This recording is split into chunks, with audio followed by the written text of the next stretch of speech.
we're going to get started setting up a savings fund in EveryDollar.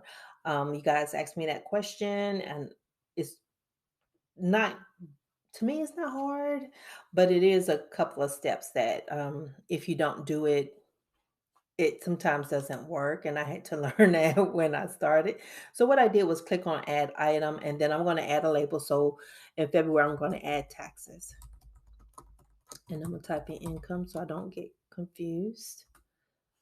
All right. And then over to the right hand side, paycheck planning, that's something that's new and that's for the premium version. You can set due dates in here. And so I can set my due date for this one to be like, if I want it every month, I can set it for the 1st to 15th or something like that.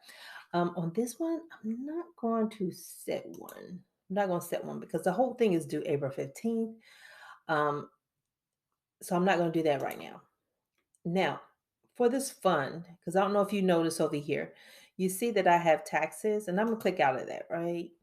And so you can see self-care, sons medical, and electronics, travel fund. All of these have a little piggy bank right on the outside, but my taxes don't. So I want that piggy bank on my taxes. So that way, whatever dollar amount I put on there when I create my budget for the next month, it carries over that balance. I've already created March, so I'm going to see what's going to happen here. But here we're going to hit this, click the set drop down, and then make this a fund. And so my original balance, you can type in, let's say you already got a pre-existing account.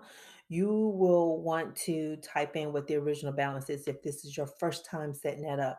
Since I don't have any money in there right now, I don't need to put anything in, but you can type in the original amount.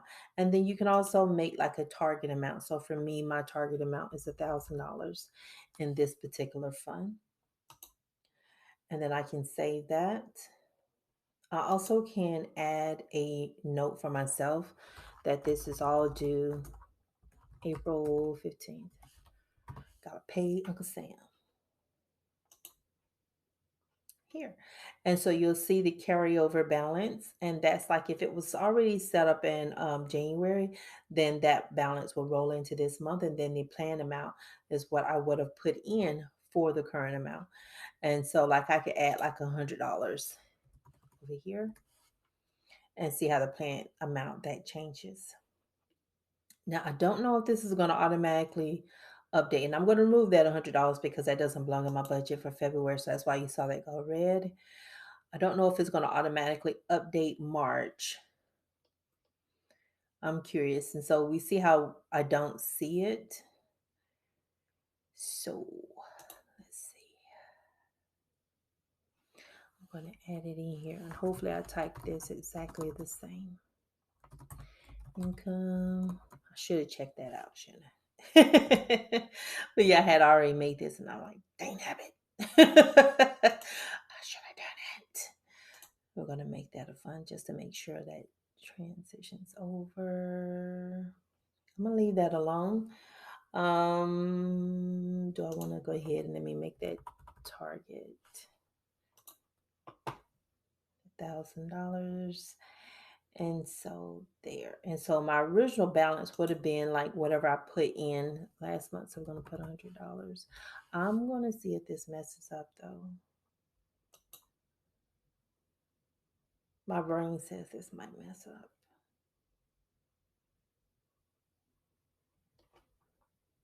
But let's see. So I'm going to put another $100 out of March's budget. And I'll have the balance at $200. So there we go.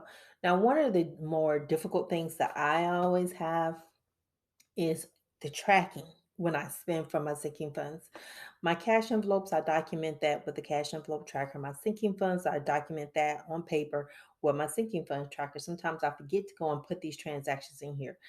To me, the easiest thing to do is to come in here and create a transaction. So I'm going to click this plus sign and add a transaction.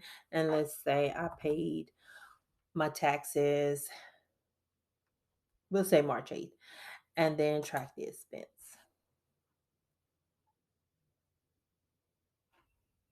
And there, so you see it has my carryover balance, which was $100, my plan for this month, which was $100, and then I paid my taxes on the 8th for $200.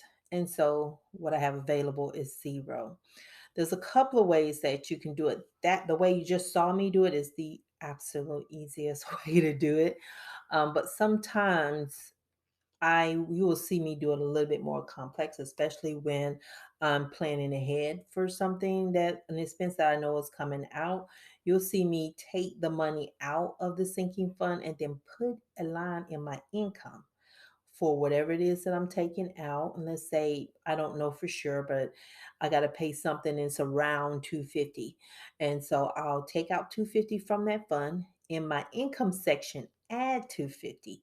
And then once I get the bill, I'll check and see what it is. And let's say it's 245. I'll come to a certain section, maybe lifestyle, plug in that bill item name and then put 245 and then adjust down the 245 the 50 to 245 up here and then adjust it in that category zone. In this case is taxes. That's a little bit more complicated, but this is the simplest way. What you just saw me do, that was the simplest way to do it. It just makes my life so much easier. Just to do it that way is it just makes it where I don't have to do a lot of explaining, especially when I do the videos. And so I'm going to reset this stuff and get these things out of here so that way it can delete that and that is gone. And so I'll make sure I save this portion separately so you guys can access this on its own.